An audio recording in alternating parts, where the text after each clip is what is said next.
안녕하세요. 이제야 두 다리 뻗고 자게 된 50대 여성입니다. 제가 제일 많이 들었던 말이 뭔 줄 아세요? 사람 좋다는 말이었어요. 저는 그 말이 칭찬인 줄 알았어요. 사람 좋고 착하다는 거, 그게 자랑인 줄 알고 이 나이까지 산 거죠. 누가 뭘 부탁하면 거절도 쉽게 못했고, 손해봐도 나만 참으면 된다고 믿었으니까요. 그런데요, 얼마 전 이 일을 겪고 깨달은 게 하나 있어요. 제가 다 받아주고 참으면 저를 사람으로 안 보고 그냥 편한 도구로 보기 시작한다는 거예요. 저는 그걸 너무 늦게 알았어요. 이 이야기는 제 인생을 바꿔놓은 이야기예요. 정확히 말하면 딱 일주일이라는 시간이 저란 사람을 완전히 바꿔놨어요. 평생 한 번도 안 해본 일을 그 일주일 동안 다 했거든요. 그 전의 저와 그 후의 저는 아예 다른 사람이라고 해도 될 정도로요. 차차 다 말씀드리겠지만 미리 한 가지만 말씀드리자면 이 이야기를 끝까지 들으시면 여러분도 아마 속이 시원하실 거예요. 특히 나는 대체 뭔가? 언제까지 이렇게 살아야 하나 하면서 평생 참고만 살아오신 분들이라면 더더욱요. 그런 분들한테 제 이야기가 작은 위로가 됐으면 좋겠네요. 그럼 천천히 시작해 볼게요. 저는 시골에서 5남매 중 맏딸로 태어났어요. 아버지는 일찍부터 편찮으셨고 어머니 혼자 자식들 건사하느라 허리가 휘었죠. 그런 집안에서는 맞이란 이유만으로 그 무게를 감당해야 했어요. 어릴 때부터 동생들 밥 챙기고 집안이라는 게 당연했죠.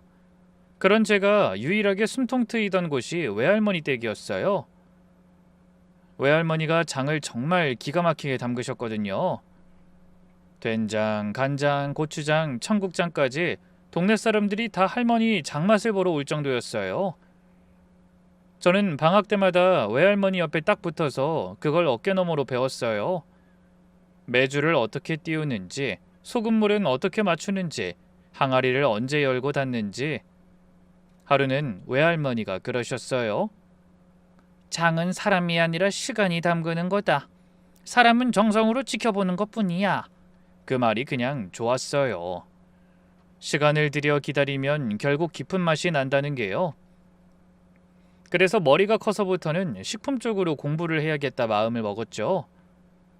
형편이 안 돼서 대학은 야간으로 겨우 다녔지만 졸업하고 작은 발효 연구소 같은 데서 몇 년을 일할 수 있었어요. 거기서도 틈만 나면 연구를 했어요. 제가 그렇게 발효에 매달리게 된 데는 사실 가슴 아픈 이유가 있었어요. 제가 취직하고 얼마 안 돼서 외할머니가 돌아가셨거든요. 할머니가 가고 나니까 그 장맛을 어디서도 다시 볼 수가 없는 거예요. 시장에서 파는 것도 사 먹어보고 이름 있는 유명한 것도 다 구해다 먹어봤는데요.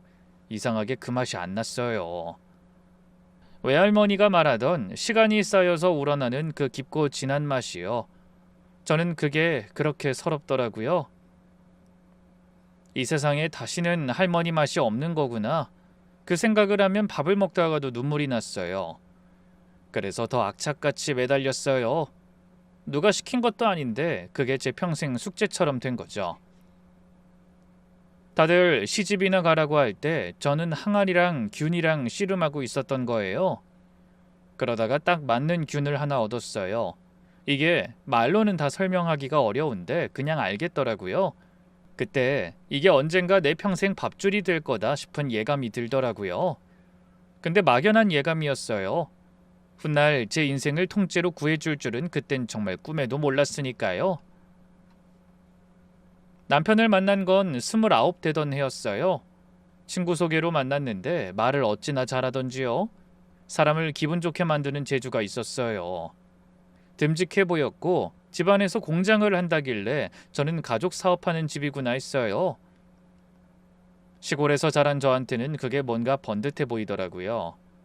그런데 결혼하고 시댁에 가보니까 제가 생각한 거랑은 많이 달랐어요. 공장은 공장인데요. 뭐랄까, 이 땅하고 건물만 덩그러니 있는 공장이었어요. 시아버지가 그 부지에서 안 해본 게 없었더라고요. 옷에 들어가는 부자재 만드는 공장도 했다가 비닐 만드는 공장도 했다가 또 뭐 플라스틱 그릇 같은 것도 찍었다가요. 근데 하나같이 다 흐지부지했어요. 아무도 끝까지 책임지질 않았거든요. 시아버지가 살아계실 땐 어찌어찌 굴러는 갔는데 그것도 시아버지 혼자 동동거린 거지 식구들이 제대로 알고 도운 게 아니었어요. 다들 입만 사업가였어요. 제가 제일 많이 들은 말이 이거였어요. 이번에 식품 쪽으로 한번 해볼까? 밀키트 사업 괜찮다던데. 아니야, 그거 인증받고 그런 거 장난 아니야. 그냥 제조 쪽이 계속 팔리고 돈 된대. 매일 밥상머리에서 지겹도록 이런 소리만 했어요. 근데 말만 했지 누구 하나 나가서 알아보는 사람이 없었어요. 남편은 술자리 가서 들은 얘기만 한 보따리씩 풀어놓고 시누이는 그걸 또 거들고요. 그러고 며칠 지나면 똑같은 소리. 저는 그 광경만 몇 년을 봤어요. 결국 그 부지는 죽은 땅이 됐어요. 잡초만 무성하고 옛날에 하다만 사업 쓰레기만 그대로 쌓여 있고요. 저는 멀쩡한 땅이란 건물을 그냥 썩히는 게 땅이 너무 아까웠어요. 그때 그게 딱 떠오르는 거예요. 그래서 어느 날 큰맘 먹고 식구들한테 말을 꺼냈어요. 저쪽 안 쓰는 창고 하나만 제가 써도 될까요? 제가 장을 좀 만들어 보려고요. 그랬더니 남편이 코웃음을 치는 거예요. 장? 요새 누가 그런 걸 사 먹어? 대기업에서 잘 나온 거 마트에 다 있는데 이름도 모르는 사람이 만든 걸 누가 돈 주고 사 먹겠어? 괜한데 힘쓰지 마. 가만히 듣고 있던 시누이는 한술 더 떴어요. 근데 그 말은 두고두고 잊히질 않아요. 어이케, 진짜 꿈도 야무지다. 뭐 친정에서 대단한 거라도 배워왔어? 그러다 빚만 잔뜩 지고 우리한테 손 벌리는 거 아니야? 미리 말해두는데 일 벌여놓고 안 되면 그건 올케가 알아서 책임져. 괜히 참고 어지럽히지나 마. 그 말에 얼굴이 화끈했어요. 사실 제 마음 한구석엔 다른 게 더 컸어요. 돈을 벌겠다는 것보다도요. 외할머니의 이름을 건 맛을 세상에 내놓고 싶었어요. 돌아가신 외할머니가 평생 그 항아리 앞에서 보낸 세월이 그냥 그렇게 사라지는 게 너무 아까웠거든요. 누군가는 그 맛을 이어야 하잖아요. 그게 저여야 한다고 그렇게 믿었어요. 그래서 시댁 식구들이 뭐라든 마음을 안 접었어요. 오히려 더 단단해졌죠. 두고 봐라. 사람들이 기계로 찍어낸 것 말고 이걸 더 찾게 만들어 보이겠다. 속으로 이를 악물었어요. 그렇게 제 이름으로 대출까지 받았어요. 시댁 도움 하나 없이요. 그 돈으로 항아리 사고 콩 사고 소금 사고 창고에 장비 들이고 그렇게 아무도 거들떠보지 않던 그 죽은 땅 한 구석에서 저 혼자 시작을 한 거예요. 그게 제 인생에서 제일 잘한 일이자 어떻게 보면 제일 무서운 일의 시작이었어요. 처음엔 정말 아무것도 몰랐어요. 균을 다루는 건 자신 있었지만 그걸 제품으로 만들어 돈을 버는 일, 이거는 완전히 다른 세상이더라고요. 새벽 4시면 일어나 발효실 온도부터 확인했어요. 겨울엔 균이 얼어 죽을까봐, 여름엔 쉴까봐 밤새 몇 번씩 깼고요. 한 번은 온도 관리를 잘못해서 한 달 넘게 정성 들인 걸 통째로 버린 적도 있어요. 항아리를 다 엎으면서 어찌나 울었는지 몰라요. 그게 다 빚인데, 그게 다 제 잠을 줄여서 만든 건데 만든다고 끝이 아니었어요. 결국은 팔로 다녀야 하잖아요. 저는 장 담그는 건 잘해도 파는 건 젬병이었어요. 앉아서 일한 게 전부인데 사업 수완이 있을 리가 있겠어요? 시장 상인들한테 맛 좀 보시라고 들고 가면 아주머니 같은 사람이 어디 한둘인 줄 아냐고 문전박대 당하기 일쑤였어요. 어떤 데서는 아예 쳐다도 안 봤어요. 그래도 저는 다음날 또 갔어요. 맛은 자신 있었으니까요. 한 번만 드셔보시라고 딱 한 번만 하면서 사정을 했죠. 그렇게 한 집, 두 집 단골이 생기기 시작했어요. 장맛을 본 사람들이 입소문을 내준 거예요. 한 번은 그 집 된장 한번 먹어보면 딴 거 못 먹는다는 말을 들었는데 그 말 들었을 때 얼마나 좋았는지 몰라요. 잠 못 자고 손 트고 허리 휘어가며 만든 게 인정받는 거잖아요. 그때 저를 진짜로 도와준 사람들이 누구였는지 아세요? 친정 식구들이랑 친구들이었어요. 근데 요즘은 제품만 좋다고 다가 아니더라고요. 요새는 포장이 눈에 확 띄어야 사람들이 한 번이라도 본다는 거예요. 저는 장만 내는 것도 겨우 했는데 이 나이에 포장이니 그림이니 하는 것까지 다 알아야 했어요. 막막했죠. 그런 걸 어디 배운 적이 있어야 말이죠. 다행히 그걸 제 동생이 와서 거들어줬어요. 손재주가 좋은 애였거든요. 여동생이 종이에 이것저것 그려보면서 그러는 거예요. 언니, 뜻이 담긴 걸로 하자. 할머니 이름 따서 만들까? 언니가 입고 싶은 게 그 맛이잖아. 저는 그 말에 코끝이 찡했어요. 그래서 우리 둘이 며칠을 머리 맞대고 할머니 이름을 넣은 그림을 만들었어요. 항아리 모양 위에 외할머니 이름 한 글자를 따서요. 여동생이 손으로 몇 번을 고쳐 그렸는지 몰라요. 그 그림이 나왔을 때 저는 한참을 들여다봤어요. 돌아가신 할머니가 거기 들어앉아 계신 것 같아서요. 그렇게 친정 식구들이 모두 제 일처럼 매달려 있을 때 시누이가 슬쩍 와서는 못마땅한 눈으로 보는 거예요. 그러더니 한다는 소리가요. 오이케, 친정 식구들 불러다 여기서 이러고 있을 때야? 오빠 밥은 챙겨주고 하는 거지? 저는 어이가 없었어요. 뭐라도 해보겠다고 하고 있는데 고작 밥 얘기라뇨? 그게 다 식구들 먹고 살자고 하는 일인데요. 그런데도 시누이 눈에는 제가 친정 식구들이랑 모여서 딴짓이나 하는 걸로 보였나 봐요. 친정 식구들이 돈도 안 받고 그 고생을 하는데 고맙기는커녕 영 거슬렸던 거죠. 그날도 저는 참았어요. 그래도 남편은 좀 도와주려고 하는 눈치더라고요. 여보, 이거 잘 되면 다 좋은 거잖아. 나도 당연히 도와야지. 말만 해. 정말 틈만 나면 잘 왔어요. 장사가 좀 된다는 소문이 도니까요. 어느 날은 남편이 퇴근길에 들러서는 발효실을 쓱 둘러보더라고요. 그러더니 팔을 걷는 신용을 하면서 그러는 거예요. 여보, 내가 누구야? 발로 뛰는 건 또 잘하잖아. 영업은 거래처 사장들 아는 내가 해볼게. 당신은 만들기만 해. 파는 건 내 인맥으로 어떻게든 책임질 테니까. 그러더니 나중엔 무슨 소리를 했는지 시누이까지 와서 관심을 보이더라고요. 옳게는 혼자 이걸 어떻게 다 하려고. 못 살아. 돈 관리도 해본 사람이 해야 하는 거야. 그땐 그 말들이 어찌나 고맙던지요. 그래도 가족이구나. 다들 이렇게 하나씩 거들어주니 한결 수월해지겠구나. 결국 이렇게 다 같이 도우면서 가는 거구나. 그렇게 믿었어요. 그날 밤엔 모처럼 마음이 놓여서 두 다리 뻗고 잤던 기억이 나요. 근데요, 그 말들이 다 어떻게 됐는지 아세요? 남편이 다리 놔준다던 거래처는 전화 한 통이 끝이었어요. 그마저도 술자리에서 흐지부지 됐고요. 시누이가 봐주겠다던 장부도 숫자 몇 줄 적다 말고 골치 아프다며 그대로 던져놨고 결국 제가 밤에 다시 다 맞춰야 했어요. 제가 지금도 가장 후회하는 게 바로 그 말을 믿은 거예요. 말로만 돕겠다던 그 인간들 말을요. 그때 알았어야 했는데. 진짜로 돕는 사람은 돕겠다고 말하지 않아요. 그냥 옆에 와서 라벨을 붙이고 트럭을 몰고 짐을 나르죠. 우리 친정 식구들처럼요. 입으로 도와준다고 말하는 사람치고 손에 흙 한 번 안 묻힌다는 사실을 그땐 정말 몰랐어요.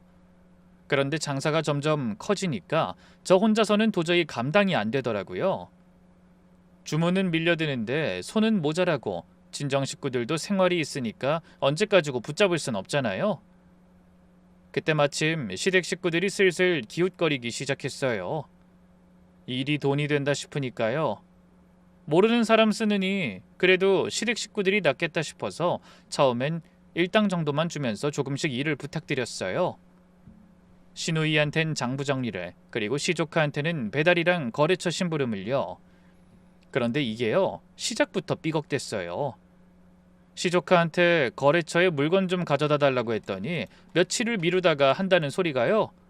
외숙모, 나한테 고작 이런 심부름이나 시키려고 부른 거예요? 아니, 사람이 뭘로 보고.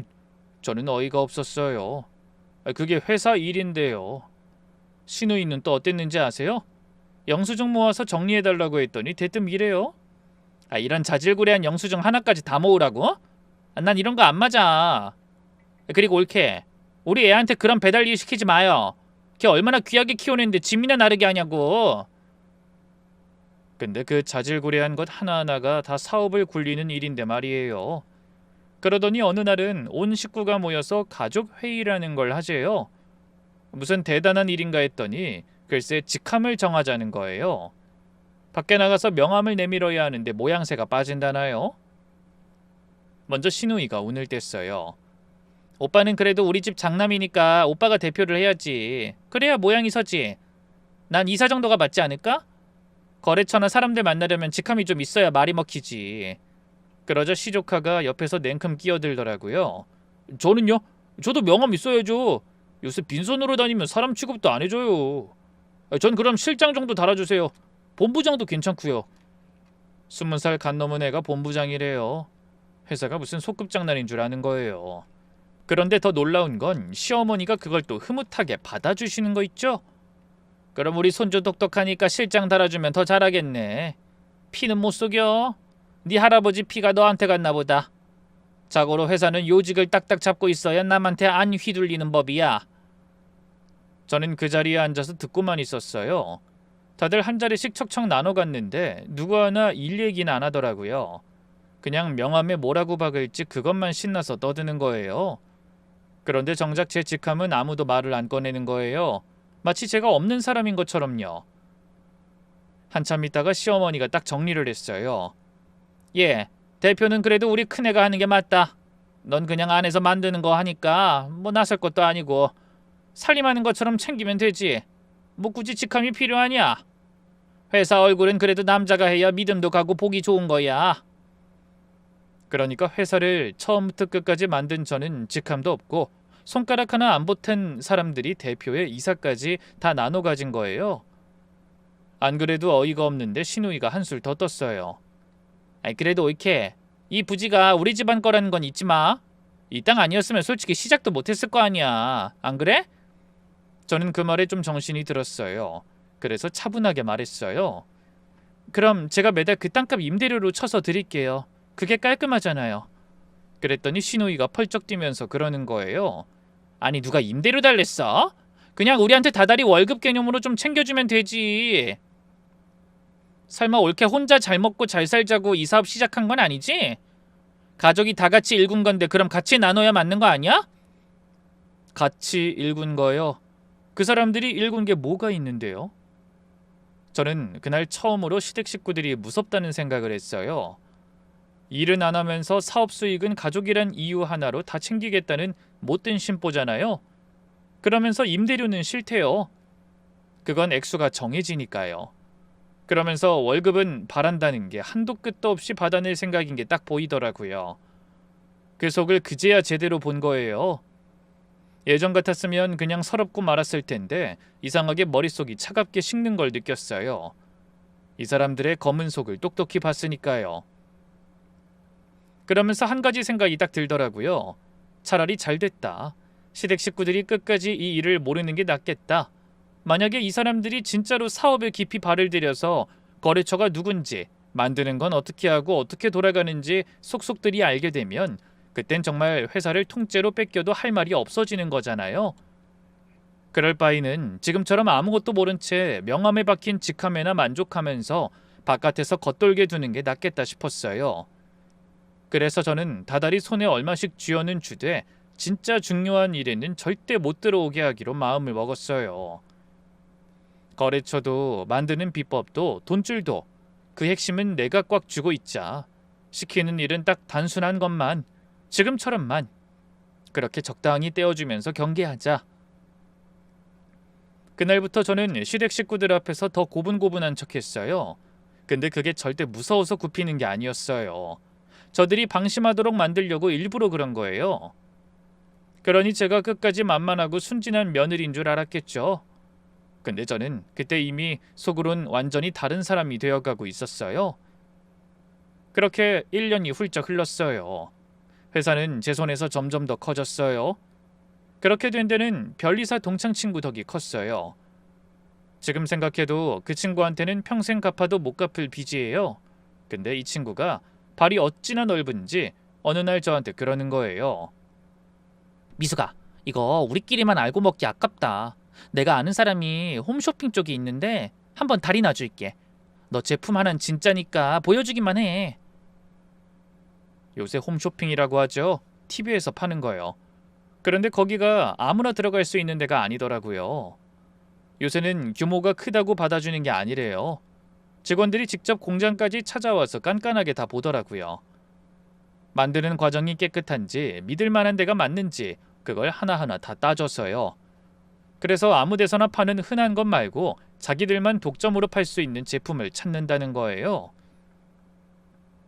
담당자들이 공장에 왔던 날을 잊을 수가 없어요. 다들 처음에는 시큰둥한 얼굴로 왔어요. 시골 구석 작은데 뭐 별거 있겠냐는 표정이었죠. 그런데 발효실 문을 열고 들어서더니 분위기가 싹 바뀌는 거예요. 직원 한 명이 놀라서 그러더라고요. 아니 사장님, 요새 이렇게 항아리로 직접 발효시키는 데가 있어요?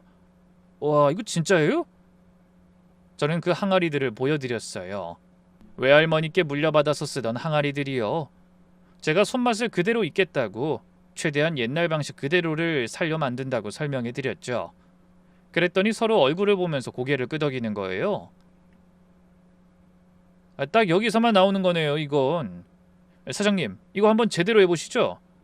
그렇게 발효 간장이 홈쇼핑에서 한번 터지니까 나중엔 주문이 감당이 안 될 정도로 많이 들어왔어요. 어디서도 살 수 없는 물건, 우리 공장에서만 나오는 그 맛이라는 게 제일 큰 무기였던 거예요. 큰 마트에도 들어가고 나중엔 외국으로 수출까지 하게 됐고요. 작은 창고에서 시작한 게 어엿한 회사 모습이 된 거예요. 그때부터 홈쇼핑에 다리를 놔준 변리사 동창 친구를 자주 만났어요. 제가 고마워서 밥을 더 자주 사려는 것도 있었고 회사 서류 복잡한 거 있으면 봐달라고 부탁도 할 겸요. 그날도 같이 저녁을 먹는데 이 친구가 갑자기 정색을 하는 거예요. 그나저나 너 그 장 만드는 균 말이야. 그거 특허냈어?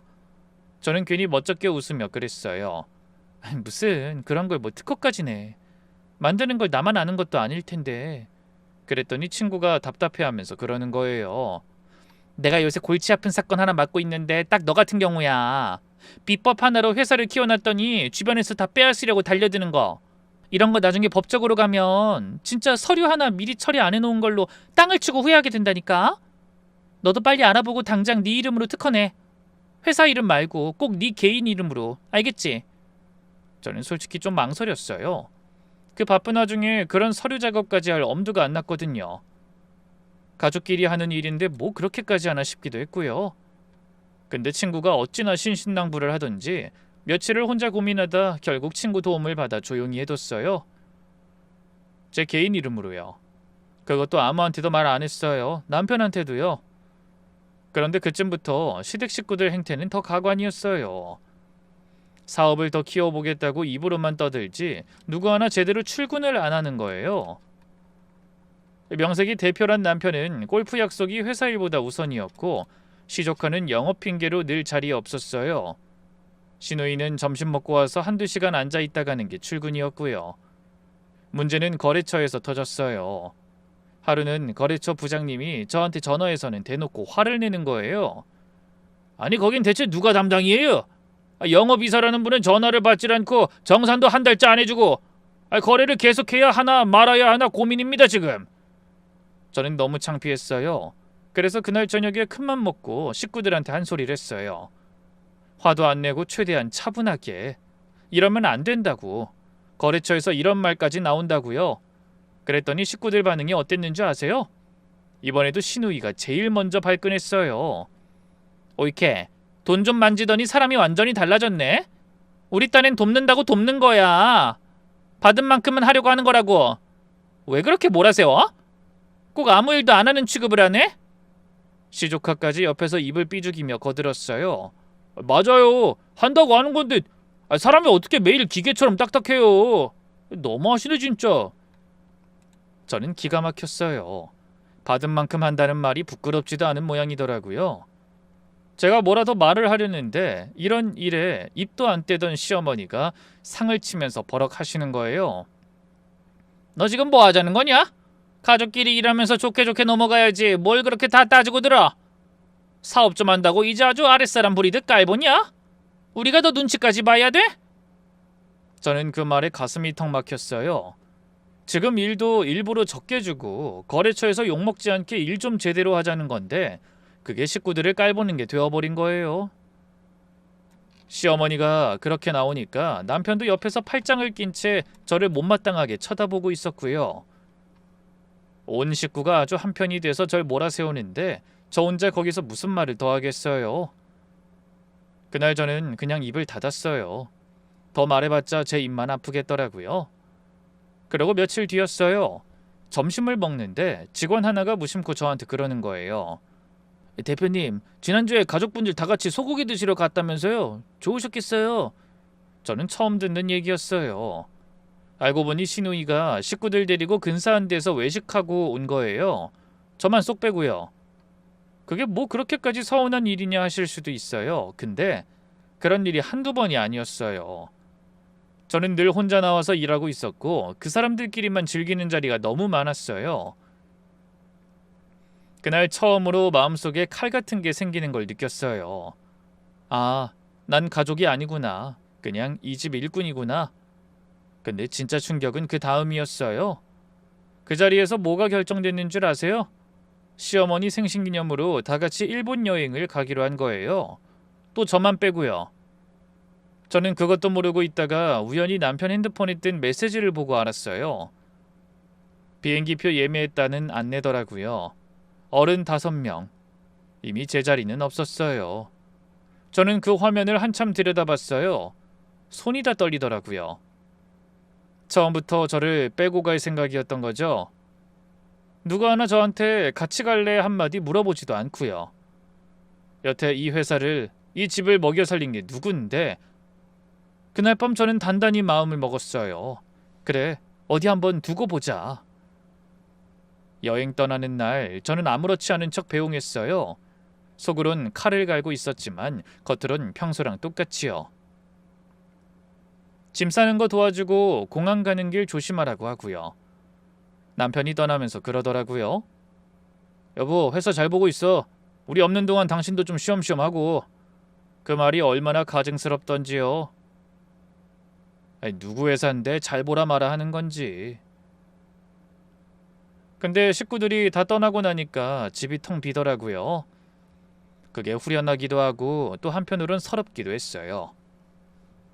그날 저녁을 혼자 먹는데 몇 가지 안 되는 반찬 꺼내놓고 단촐하게 먹는데 이상하게 그게 그렇게 편할 수가 없는 거예요. 누구 눈치 볼 것도 없고 더 내오라고 할 사람도 없고요. 아, 혼자 먹는 밥이 이렇게 마음 편한 거였구나 그제야 알았어요. 그렇게 설거지하고 좀 쉬려는데 자정이 다 된 시간에 핸드폰이 울렸어요. 시어머니한테서 온 메시지였어요. 분명 일본에 잘 도착했다는 인사겠거니했죠. 그런데 화면을 켜고 본 그 한 줄에 저는 손에 들고 있던 행주를 떨어뜨렸어요. 왜 너만 두고 가는지 잘 생각해라. 키읔. 딱 그 한 줄이었어요. 그 말이 어찌나 소름이 끼치던지요. 그 한 문장에 10몇 년 동안 저를 무시하고 비웃어온 그 마음이 다 담겨 있는 것 같았어요. 너는 빠져도 되는 사람이라는 거. 넌 우리한테 그 정도밖에 안 된다는 거. 친절한 척, 가족인 척하던 가면이 그 말 하나로 다 벗겨진 느낌이었어요. 제가 그 메시지를 멍하니 보고 있는데 곧이어 핸드폰에 알림 하나가 더 뜨는 거예요. 단체 대화방 알림이었어요. 평소엔 잘 들어가지도 않는 방이었는데 시누이가 메시지를 잘못 보냈는지 사진 몇 장이 올라왔어요. 열어볼까 하다가 차마 웃고 있는 그 얼굴들을 보기가 싫더라고요. 그래서 한참을 망설이다 그냥 핸드폰을 내려놨어요. 그리고 깊게 숨을 한번 쉬었어요. 그때 결심이 섰어요. 더 이상 예전의 저로는 안 살겠다는 결심요. 그리고 저는 회사 일로 오는 모든 연락을 다 끊었어요. 거래처에도 며칠 자리를 비운다고 해두고요. 휴대전화도 식구들 연락은 다 무시하기로 했어요. 딱 일주일이었어요. 식구들이 일본에 가 있는 그 일주일 동안 저는 평생 한 번도 안 꺼내본 패를 처음으로 만지작거리기 시작했어요. 그날 밤을 꼬박 새웠어요. 거실에 혼자 앉아서 시누이가 잘못 보낸 그 사진을 자꾸 들여다보게 되는 거예요. V를 그리며 활짝 웃고 있는 얼굴들, 잔을 부딪히며 즐거워하는 모습. 그 사진도 화가 나는데 시누이가 메시지를 하나 더 보냈더라고요. 그게 더 가관이었어요. 올케도 잘 쉬고 있지? 일하느라 힘든데 이런 데 끌고 다니면 더 피곤하잖아. 우리가 다 옳게 생각해서 온 거야. 우리 없는 시간 잘 즐기고 푹 쉬어. 저는 그 말을 보고 헛웃음이 났어요. 저를 생각해서요? 무슨 큰 배려라도 한 것처럼 약을 올리는 건지 진심으로 그렇게 믿는 건지 모르겠더라고요. 같이 갈 생각은 처음부터 손톱만큼도 없었으면서 그걸 저렇게 포장하는 거예요. 그 뻔뻔함에 반응해주기도 힘들었어요. 근데 사진을 보다가 문득 남편 생각이 났어요. 생각해보니 떠나기 며칠 전부터 남편이 좀 이상했거든요. 무슨 일본 회화책 같은 걸 들여다보고 있는 거예요. 그것도 여행 가서 인사하는 그런 게 아니라 사업 얘기할 때 쓰는 비즈니스 회화를요. 심지어 화장실에 들어가서는 혼잣말로 그 문장들을 중얼중얼 연습까지 하더라고요. 전 그때 그냥 흘려들었는데 가만 생각하니 그게 너무 수상한 거예요. 우리 남편이 어떤 사람이냐면요. 여행 간다고 미리 뭘 공부하고 준비하고 그럴 사람이 절대 아니에요.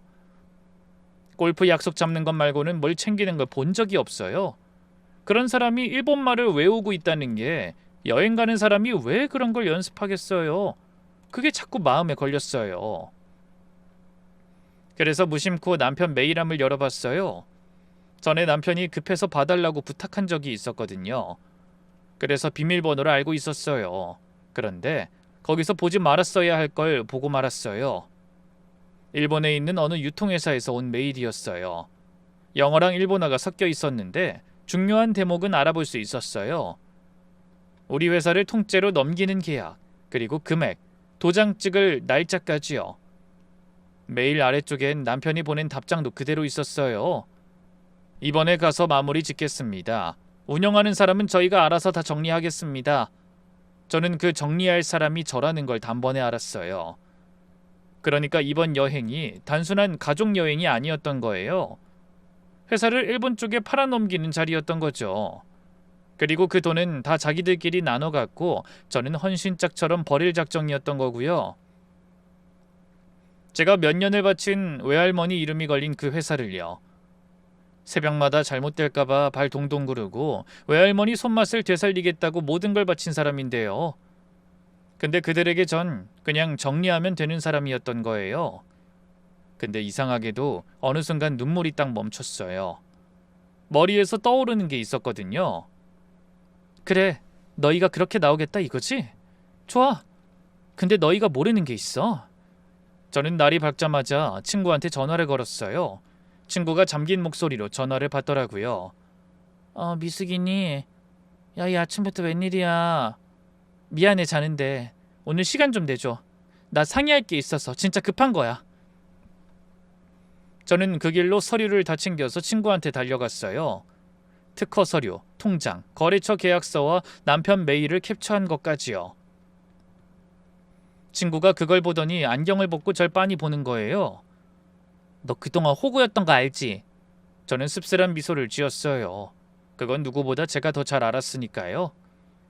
근데 오늘부턴 아니야. 이제 너 호구 아니라고. 내가 보장할게. 너 지금 손에 쥔 거 이거 네가 생각하는 것보다 훨씬 세. 저 사람들 지금 자기들이 무슨 짓을 한 건지 몰라. 저는 그 말에 제 눈빛이 바뀌는 걸 스스로 느꼈어요. 10몇 년 동안 참고 누르고 삭히기만 하던 제 안에서 뭔가 단단한 게 천천히 고개를 드는 게 느껴졌어요. 친구랑 마주 앉아서 제가 가진 패를 하나하나 점검했어요. 자, 차분하게 정리해보자. 저 사람들이 일본에 팔겠다는 게 뭐야? 네 회사지? 네 회사가 뭐로 돈을 벌어? 네 발효 제품이지? 그건 다 뭐로 만들어? 네가 만든 균하고 제조법이지? 그게 지금 누구 이름으로 돼 있어? 내 이름. 그래, 네 개인 이름이야. 회사 게 아니라. 그러니까 저 사람들이 일본에 회사를 팔아도 그 회사는 네가 특허낸 제조법을 쓸 권리가 없어. 네 허락 없이는. 무슨 말인지 알겠어? 저 사람들이 파는 건 알맹이 없는 빈 껍데기라고. 그제야 그게 무슨 뜻인지 온몸으로 와닿았어요. 근데 제가 기가 죽어서 이렇게 말했어요. 근데 나 사실 직함도 없어. 대표는 남편이고 이사니 실장이니 다 시댁 식구들이 나눠 가져서 난 그냥 이름도 안 올라가 있는 사람이야. 괜히 나섰다가 몰리는 거 아닐까? 그랬더니 친구가 들고 있던 펜을 탁 내려놓으면서 절 똑바로 보는 거예요. 너 그게 얼마나 큰 착각인지 알아? 직함? 그게 다 무슨 소용이야? 잘 들어. 회사라는 건 종이에 누구 이름이 적혀 있느냐로 굴러가는 게 아니야. 그 회사가 파는 물건, 그걸 만들 수 있는 권리를 누가 쥐고 있느냐로 굴러가는 거야. 그게 바로 너야. 저는 멍하니 친구를 봤어요. 친구가 손가락을 하나씩 꼽으면서 따지듯이 말했어요. 봐, 제조법 특허, 네 개인 이름이지. 그건 대표가 누구든 등기부에 누구 이름이 있든지 상관없어. 그리고 거래처 계약서의 품질 책임자, 기술 보증인이 전부 누구야? 너잖아. 또 직원들이 누구 보고 일해? 넌 직함이 없는 게 아니라 직함이 필요 없는 사람이야. 종이 쪼가리에 적힌 대표보다 실제로 회사를 굴리는 사람이 훨씬 센 거라고. 저는 그 말에 머리를 한 대 얻어맞은 것 같았어요. 10몇 년 동안 직함도 없는 곁다리라고 스스로를 깎아내렸는데 그게 아니었던 거예요. 그 말 한마디에 어깨가 펴지는 걸 느꼈어요. 땅이랑 회사 부지는? 그건 다 시댁 거잖아. 제가 다시 물었더니 친구가 또 한 번 코웃음을 치더라고요. 땅? 그 땅이 무슨 가치가 있는데? 거기서 제품 못 만들면 그냥 시골 빈 창고야. 거기서 너 빠지면 그 이름은 그냥 껍데기라고. 알맹인 너야. 그 한마디가 어찌나 든든하던지요. 그날 저는 친구랑 같이 큰 결심을 했어요. 새 회사를 차리기로요. 제 이름을 건 새 회사. 그동안 시댁 이름에 가려서 한 번도 제 이름을 내걸어 본 적이 없었는데 이제 제 이름으로 떳떳하게 시작하기로 한 거예요. 친구가 모든 걸 일사천리로 도와줬어요. 그러고 나서 저는 빠르게 직원들을 만났어요. 발효실에서 저랑 같이 새벽을 지킨 사람들요. 조심스럽게 제 사정 얘기를 꺼냈더니 한 직원이 제 말을 다 듣기도 전에 그러는 거예요. 대표님, 진작부터 알고 있었어요. 식구들이 대표님을 어떻게 대하는지. 사실 대표님 자리에 안 계실 때 그분들 저희한테 어떻게 했는지 아세요? 반말은 기본이고 무슨 종 부리듯이 했어요. 대표님이니까 여태 버틴 거예요. 대표님 가시는 데면 저희도 다 따라가요. 저는 그 말에 눈물이 핑 돌았어요. 알고 보니 직원들도 다 알고 있었던 거예요. 제가 어떤 대접을 받는지, 누가 진짜로 이 회사를 굴리는지요. 그날 핵심 직원들을 한 명씩 만났는데 다들 약속이나 한 듯이 따라가겠다는 거예요. 어떤 직원은 제 손을 잡고 울기까지 했어요. 대표님 잘하셨어요. 사실 늘 마음 졸였어요. 언제까지 당하고만 사실까 하고요. 거래처도 마찬가지였어요. 제가 조용히 몇 군데 전화를 돌렸더니 다들 한 목소리였어요. 저희야 한 대표님 보고 거래한 건데요. 한 대표님 빠지면 저희도 계약 다시 생각해야죠. 그 집 다른 식구들? 솔직히 말도 안 통하고 일도 안 되는데 누가 거래를 하겠어요? 마트 담당자부터 홈쇼핑 담당자도 똑같았어요. 계약서마다 품질을 책임지는 사람, 기술을 보증하는 사람이 전부 제 이름으로 되어 있었던 거예요. 제가 빠지면 그 모든 계약이 다 무효가 되는 구조였어요. 전 그것도 모르고 친구 말 듣고 문제없다는 말에 서명만 했던 건데 그게 다 저를 지켜주는 방패가 되어 있었던 거죠. 사람, 신용, 기술과 거래처도 전부 제 쪽이었어요. 시댁이 진 건 그저 빈 땅하고 껍데기 이름뿐이었고요. 저는 그날 처음으로 제가 그동안 얼마나 큰 걸 손에 쥐고도 모르고 살았는지 깨달았어요. 그리고 그날 밤부터 저는 직원들이랑 같이 움직였어요. 급히 찾은 새 공장으로 조용히 다 옮기기 시작했어요. 그건 시댁이 백날 그 공장에 있어도 절대 못 만드는 거예요. 그건 제 손맛에 있었으니까요. 그 일주일이 어떻게 갔는지 몰라요. 저는 그 일주일 동안 평생 할 일을 다 한 것 같았어요. 특허를 새 회사가 쓸 수 있게 정리하고 직원들 거취를 챙기고 거래처마다 새로 계약서도 돌리고요. 낮에는 일하고 밤엔 짐을 옮기고 그렇게 꼬박 일주일을 잠도 못 자고 보냈어요. 근데 신기하게 하나도 안 힘들었어요. 10몇 년 동안 남 좋은 일만 하던 일과는 차원이 달랐거든요. 그건 처음으로 저를 위해서 한 일이었으니까요. 드디어 식구들이 돌아오는 날이 됐어요. 저는 공항에 마중을 나갔어요. 이 상황에 속없이 무슨 마중이냐 하시겠지만 마지막까지 평소처럼 굴어주고 싶었어요. 저들이 끝까지 방심하도록요. 시댁 식구들이 짐 가득 든 손수레를 밀고 나오는데 다들 얼굴이 활짝 폈더라고요. 일본에서 일이 잘 풀렸다고 생각했겠죠. 곧 큰돈이 굴러들어올 거라고요. 멀리서 시누이가 절 보더니 아주 반갑게 손을 흔드는 거예요. 어머, 옳게 왔네? 안 나와도 되는데 뭐하러 나왔어? 저는 환하게 웃으면서 받아줬어요. 여행은 즐거우셨어요? 좋아 보이네요. 어머님은 힘들지 않으셨어요? 시어머니가 아주 흡족한 얼굴로 그러더라고요. 좋았지. 역시 사람은 가끔 바람도 쐬고 그래야 돼. 너도 다음엔 그건 차차 보고. 다음엔 같이래요. 그 다음이라는 게 저를 내쫓고 난 다음이라는 걸 전 알고 있었어요. 그런데도 저는 웃으면서 대답했어요. 남편은 저한테 짐을 턱 떠넘기면서 그러더라고요. 회사 별일 없었지? 거 봐. 당신 없어도 회사 잘만 돌아가지?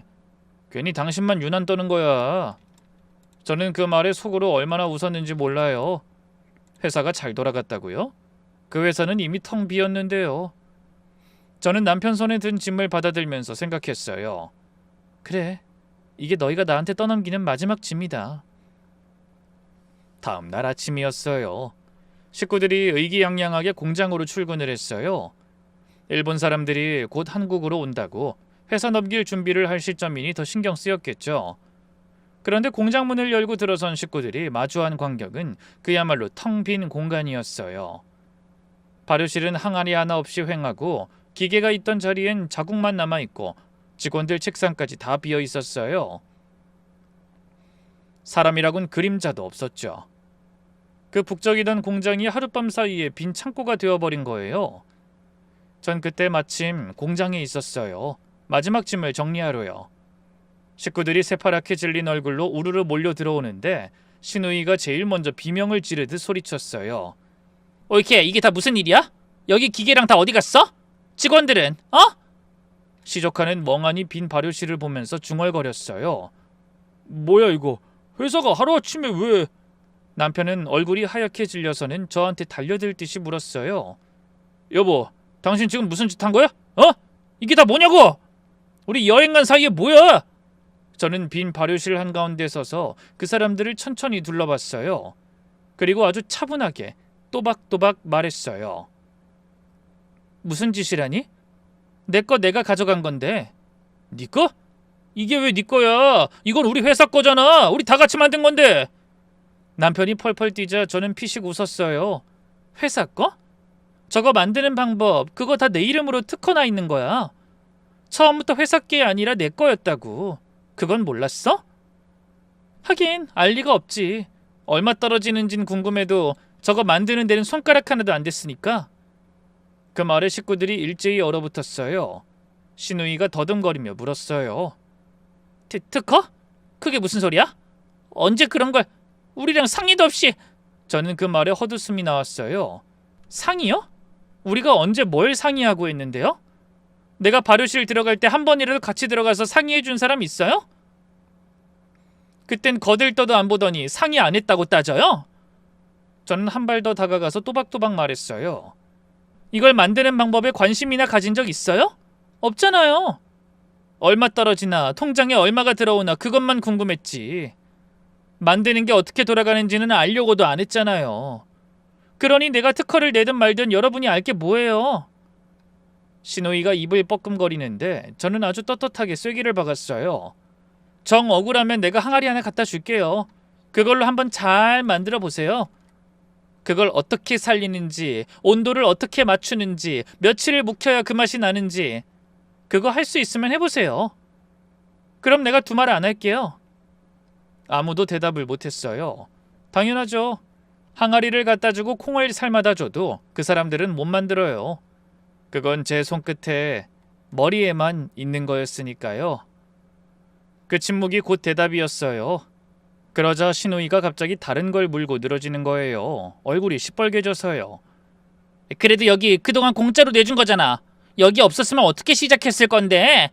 전 그 말에 오히려 마음이 차분해졌어요. 그 말이 나올 줄 알았거든요. 공짜요? 내가 그 땅값 안 치렀어요? 예전에 내가 임대료로 깔끔하게 쳐드리겠다고 했죠. 그때 누가 싫다고 했어요? 임대료 말고 그냥 월급으로 달라고. 그래서 내가 노는 여러분들 손에 다달이 돈 쥐어드렸잖아요. 출근도 제대로 안 해. 일은 하는 것도 없으면서 꼬박꼬박 다 받아가셨죠. 그게 다 이 땅값이에요. 아니, 땅값을 몇십 배는 넘게 치른 거죠? 신우이가 그건 하면서 말끝을 흐리는데 저는 물러서지 않았어요. 땅값은 내가 이미 그것도 넘치게 치렀어요. 그러니 그런 소리 마세요. 빚진 거 없으니까. 신우이는 더 이상 아무 말도 못했어요. 자기 입으로 말했던 게 발목을 잡은 거니까요. 저는 마지막으로 빈 공장을 한번 둘러보고 이렇게 말했어요. 여기 땅도 회사 이름도 다 가지세요. 줄 테니까. 근데 여기서 제품 만들어낸 건 처음부터 다 제 거였어요. 자, 그럼 이 빈 공장에서 어디 한번 잘들 해보세요. 그리고 저는 등을 돌렸어요. 뒤에서 식구들이 뭐라고 소리치는데 하나도 안 들렸어요. 제 발걸음이 그렇게 가벼울 수가 없었어요. 그날 저녁 시댁 식구들이 집으로 몰려왔어요. 빈 공장을 보고 그냥 있을 리가 없죠. 다들 얼굴이 벌개져서 들이닥쳤어요. 그런데 저는 이미 손님을 모셔놓고 기다리고 있었어요. 그 변리사 친구요. 친구가 정장을 딱 차려입고 서류 가방을 들고 거실에 앉아 있었어요. 순간 식구들이 들어오다가 친구를 보고 흠칫하더라고요. 남편이 누구냐고 묻길래 소개했어요. 아, 제 변호사예요. 앞으로 저한테 하실 말씀 있으면 이분 통해서 하세요. 그 말에 거실 공기가 싹 바뀌었어요. 그리고 친구가 가방을 열어 서류를 하나씩 탁자 위에 올려놓기 시작했어요. 자, 보세요. 이건 새 법인 등기부예요. 한 대표님 이름으로 된 새 회사요. 그리고 이건 특허권 서류고요. 발효균이랑 제조법 전부 대표님 개인명입니다. 이건 거래처 계약서, 품질 책임자, 기술 보증인 전부 한 대표님이에요. 결론부터 말씀드리면 여러분이 일본에 팔겠다던 그 회사는요. 팔 권리가 처음부터 없는 거였어요.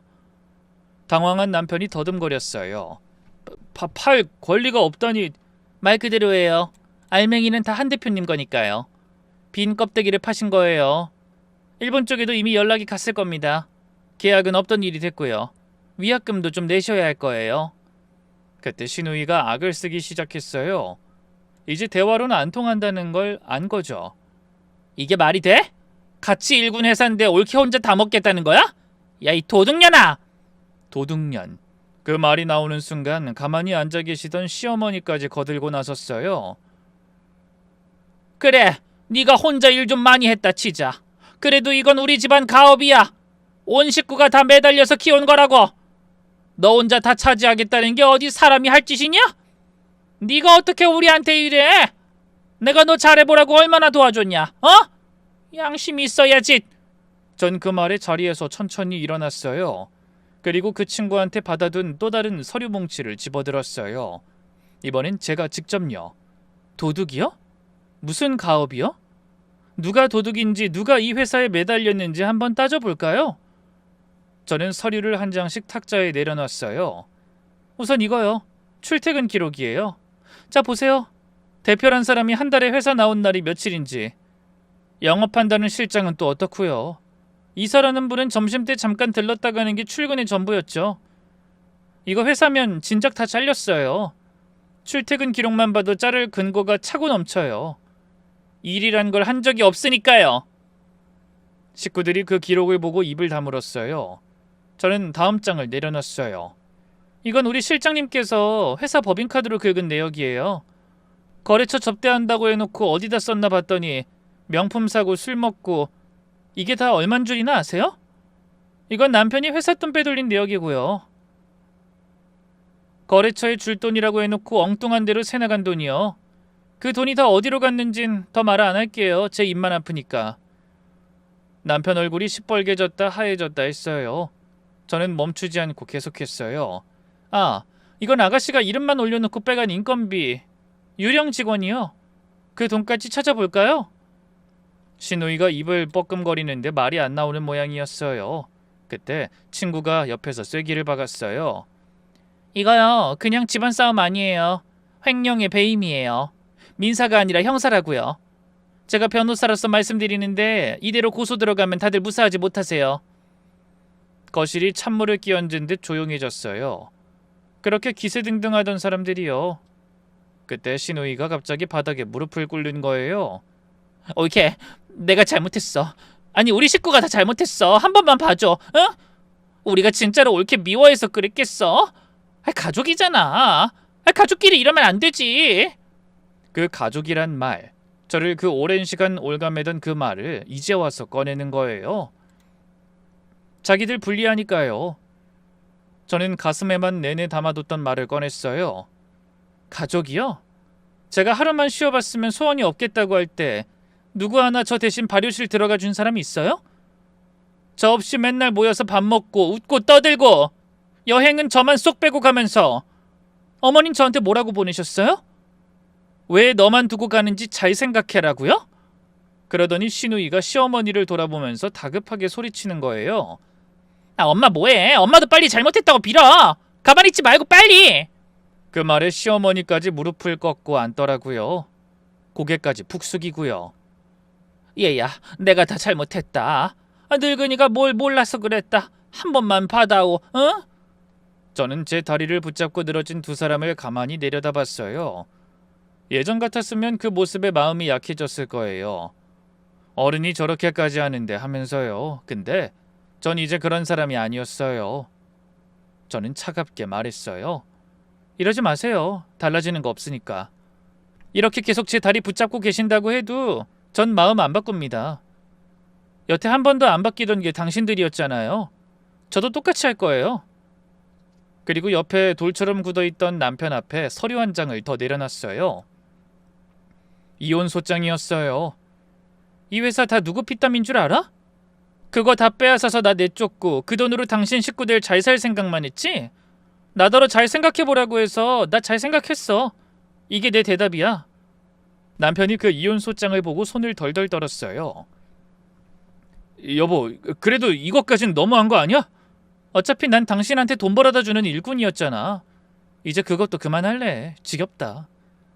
세 사람은 그 모습을 그저 멍하니 바라볼 뿐이었어요. 아무도 저한테 큰 소리치지 못했어요. 그 뒤의 일은요, 생각보다 빠르게 정리됐어요. 시댁 식구들이 그렇게 애지중지하던 그 회사 이름하고 공장 땅은 결국 한 달을 못 버티고 문을 닫았어요. 당연하죠. 만들 사람도 없고 만들 방법도 없고 사갈 거래처도 없는데 무슨 수로 회사를 굴리겠어요? 일본에서 회사를 사겠다던 그쪽도 알맹이가 없다는 걸 알고는 바로 손을 떼버렸고요. 오히려 권리도 없는 걸 팔겠다고 계약을 밀어붙인 꼴이 돼서 그쪽에서 사기나 다름없다며 손해배상을 물어왔다 하더라고요. 위약금 갚느라고 시어머니 집까지 팔았다고 하는 걸 뒤에 전해 들었어요. 아, 그리고 이혼도 잘 마무리됐어요. 그동안 회사에서 일한 목까지 다 인정받아서 위자료까지 받아냈어요. 모든 증거가 다 제 손에 있었으니까요. 시조카하고 시누이, 남편이 회사 돈으로 저지른 일들도 그냥 넘어가지 않았어요. 친구가 끝까지 도와줘서 합당한 대가를 치렀어요. 그런데요, 이게 끝이 아니었어요. 사실 저한테 오래전부터 들어온 제안이 하나 있었어요. 큰 식품 회사에서 제 기술을 사고 싶다고 몇 년째 연락이 왔었거든요. 아주 좋은 조건으로요. 근데 저는 그때마다 거절했어요. 그래도 가족이 하는 회사인데 어떻게 딴 데 파냐 싶었던 거예요. 근데 식구들이 저를 내치려 했던 일주일 동안 저는 묵혀뒀던 그 제안을 다시 꺼냈어요. 그리고 고민 끝에 받아들였어요. 사실 제가 운영하기에는 부족하다는 것도 알았고 나이도 나이고요. 몇 배나 되는 값에 제대로 넘길 기회이기도 했죠. 또 저를 믿고 따라와준 직원들 입장에서도 더 좋은 조건으로 일할 수 있기도 했고요. 그리고 요즘도 저는 베란다에 있는 할머니 항아리를 들여다보곤 해요. 장은 시간이 담그는 거고 사람은 곁에서 정성으로 지켜보는 것뿐이라는 그 말씀을 이제 알 것 같아요. 그게 정성을 알아주는 사람하고 같이 살아야 의미가 있다는 걸요. 혹시 이 사연을 들으면서 가슴 한구석이 답답한 분 계실까요? 그런 분들께 제가 꼭 드리고 싶은 말이 있어요. 착하게 사는 거 좋아요. 근데 착한 거랑요, 만만한 건 달라요. 그러려면 내가 가진 것부터 알아야 해요. 내 손에 뭐가 있는지 남이 알려주기 전에 내가 제일 먼저 아는 게 중요해요. 그래야 아무도 나를 함부로 못 건드려요. 여러분은 저처럼 너무 멀리 갔다가 오지 마시고요. 여러분은 부디 저보다 빨리 그걸 아셨으면 좋겠어요. 긴 이야기 끝까지 들어주셔서 감사합니다.